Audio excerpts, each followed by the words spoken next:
देखिए, इसी को लेकर तमाम चर्चा करने के लिए हमारे साथ पूजा चौरसिया हमारी संवाददाता जुड़ चुकी हैं। पूजा, आज बेहद महत्वपूर्ण ये सत्र होने वाला है। प्रधानमंत्री नरेंद्र मोदी भी लोकसभा में चर्चा पर जवाब देंगे।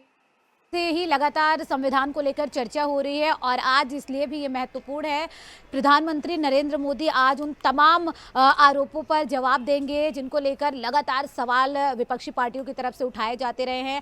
और हमने देखा किस तरह से इंडिया गठबंधन हो, कांग्रेस पार्टी हो, लगातार इस मुद्दे को जोर शोर से उठा रही है, ये कहते हुए कि संविधान खतरे में है। बीजेपी अगर आती है, लोकसभा चुनाव के दौरान भी हमने देखा तो लगातार 6 महीने से ये जो मुद्दा है बहुत ज़्यादा गरमाया हुआ है। इससे पहले अगर बात करें, जब कांग्रेस की सरकार थी उस समय बीजेपी भी लगातार ये सवाल उठाती रही कि कांग्रेस की सरकार में जो है खतरे में है लोकतंत्र। और अब संविधान को लेकर लगातार जिस तरह के सवाल उठ रहे हैं, ऐसे में प्रधानमंत्री का जवाब देना यानी कि लोकसभा में काफ़ी हंगामा हो सकता है। और अगर कांग्रेस सांसद राहुल गांधी की बात करें तो राहुल गांधी भी आज 12 बजे से लेकर 4 बजे के बीच में कभी भी जो है लोकसभा में संविधान को लेकर सवाल उठा सकते हैं। और तमाम जो सांसद है, मंत्री है, लगातार सवाल उठा रहे हैं और जवाब भी दे रहे हैं। एक तरफ जहां कांग्रेस सांसद और तमाम जो विपक्षी नेता हैं वो सवाल ये कर रहे हैं कि संविधान खतरे में है और आप क्यों आखिर जवाब नहीं दे रहे हैं, तो दूसरी तरफ अगर हम बात करें ए राजा, जिस तरह से उन्होंने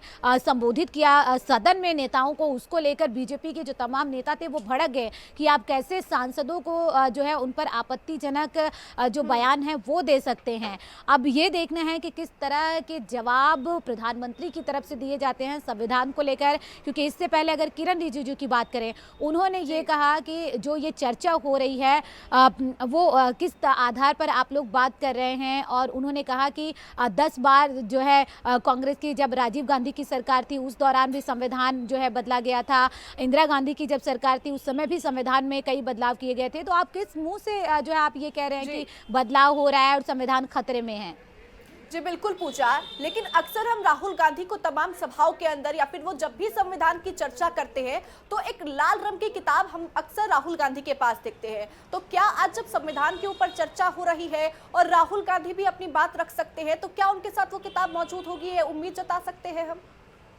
बिल्कुल, देखिए ये बहुत ही जो है दिलचस्प होगा अगर इस तरह की जो है चीज़ संसद के अंदर अगर दिखाई देती है। शगुन जिस तरह से हमने देखा कि वो जहाँ भी भाषण देते हैं, चुनावी भाषण हो, रैली हो, वहाँ पर वो, और हमने महाराष्ट्र चुनाव के दौरान भी देखा कि किस तरह से जो है वो लाल डायरी लेकर जाते रहे हैं। और उसको लेकर भी बीजेपी ने सवाल खड़े किए थे, आप जिस संविधान की बात कर रहे हैं वो तो खाली है, आप जो लाल डायरी लेकर चुनाव के दौरान जाते हैं वो खाली है। और दूसरी तरफ अगर आज इस तरह की चीज़ सदन में दिखाई देती है तो वाकई में ये जो है लोकतंत्र में इस तरह की जो है पहली बार ऐसी कोई चीज़ होगी जब लाल डायरी लेकर राहुल गांधी यहाँ पर पहुँचते हैं या फिर जवाब देते हैं। तो लेकिन सबकी जो आज का जो सत्र होने वाला है वो काफी ज्यादा दिलचस्प तो है ही और महत्वपूर्ण भी है, क्योंकि प्रधानमंत्री नरेंद्र मोदी के साथ राहुल गांधी भी आज अपनी बात को रखेंगे। और साथ ही ये भी देखना दिलचस्प होगा कि क्या एक बार फिर से सदन के अंदर राहुल गांधी उस लाल डायरी को दिखाएंगे।